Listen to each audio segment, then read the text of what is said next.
Саламатсыңарбы балдар? Кутмандуу күнүңөр менен.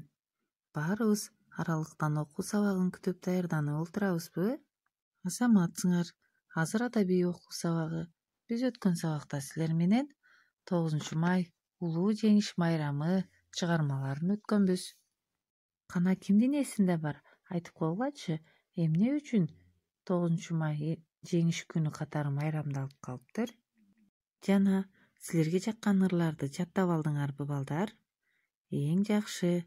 Эмесе бүгүнкү сабагыбыздын темасы чептен эрдин күчү бек. Эми сабактын максаты чыгарманы окуп мазмунун түшүнөбүз. Түшүнүктөрүңөрдү эркин жана мазмундуу айтып бере аласыңар.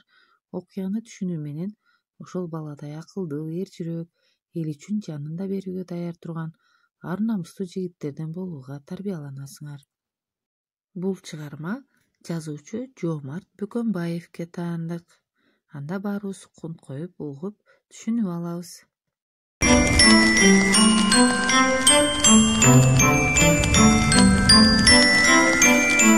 Байыркы бир заманда эл бар экен, өзүнчө эркин, ээн жашап турган.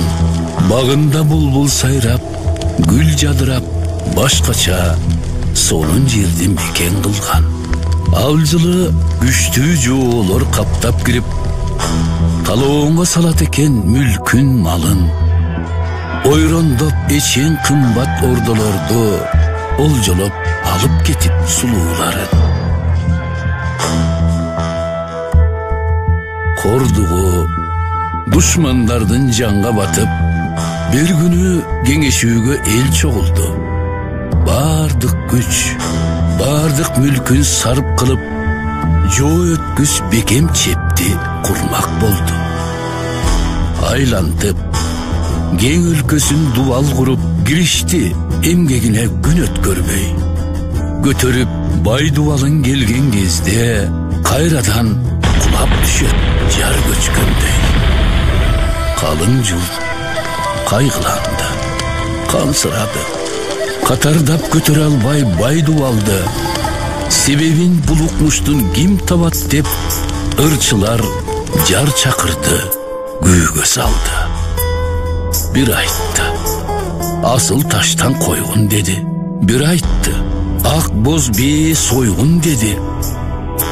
Асыл таш алтын менен койсо дагы, токтобой дубал көчүп кулай берди. Тартышты, капаланып калп убара, ойлонуп таба албады көө улама. Мен чечем бул түйүндү деп сүйлөдү, жалаң бут, ак сакалдуу бир карыя. Карыя 90 жашка келген экен. Кыдырып бүт дүйнөнү көргөн экен. Акылы алмас менен болоттон курч, алыскы бир ажайып жерден экен. Качанкы чечилбеген сырдууга калайык жабылышып кулак түрдү. Сакалын оң кол менен сылап алып, салмактуу коргошундай сөзгө кирди. Калп болбойт, карыяңдын айткан кеби, калайык акылыма көнсөң деди. Түк көчпөйт, бул дубалың кылым бою, тилүүлөй бир кишини көмсөң деди. Башка сөз айтканы жок, басып кетти. Карыя кайырдашып колун булгап, кандай деп эки жолу сурабастан баштарын жерге салды, эл тунчурап. Кайсыл эр бул кызматка чыгаар экен, бул дубал эр канына кумар экен. Девырдап бир тобурчу эл дайланып, күн бою жар чакырды эчен-эчен. Бирөө да мен чыгам деп сөз катпастан, мостоюп карап турду дудуктанып.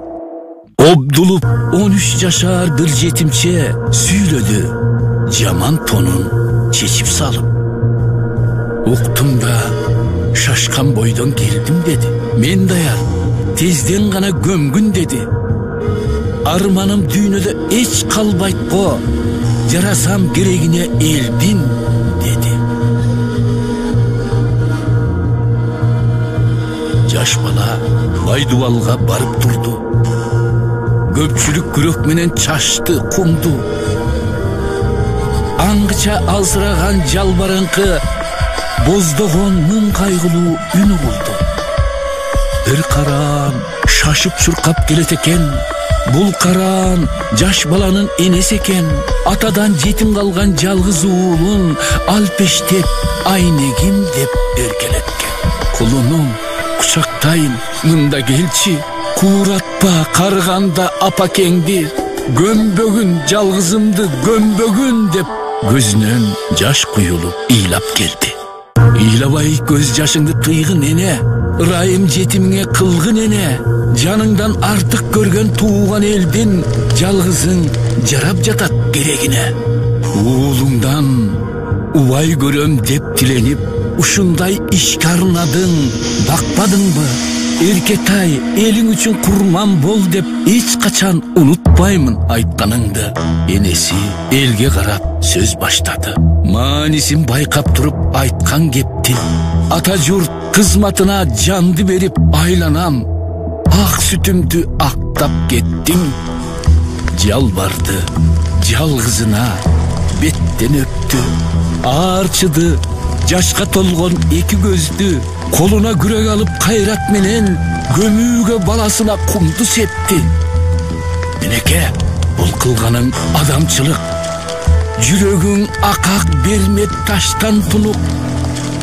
Өтөбөй калайыктын бир кызматын жүрбөймүн жер бетинде адамсынып.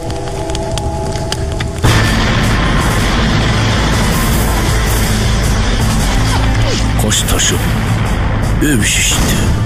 Эне бала кайраты бул экөөнүн ташкан дарыя. Кум толуп алкымына келген кезде шүп этип жетип келди да карыя. Көмбөгүн бул баланы ачкын деди. Чеп курбай үйүңө кайткын деди. Көтөрбө, чеп коргондун кереги жок. Кордукка мындай балдар бербей делди. Киришсе кимде болсо чеп тургузат. Чеп ылай, каптап кирсе душман бузат. Балдарың бар ушундай өзүп турса, багынтып бул жүрөктү ким коркутат? Жерди жаз, тепкин шапар, кургун сайран, чеп жок деп кайгы тартып камсанаба. Кандай жоо басып кирип баш ийдирмек? Турганда мындай эне, мындай бала. Чыгарма түшүнүктүү болду балдар?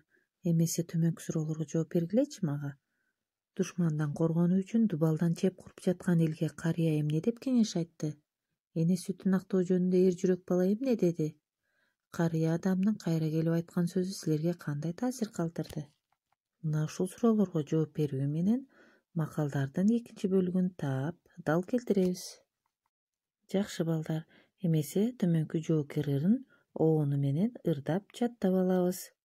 Үйгө тапшырма балдар, чыгарманы окуп чыгабыз, макалдын маанисин түшүнүп айтып беребиз.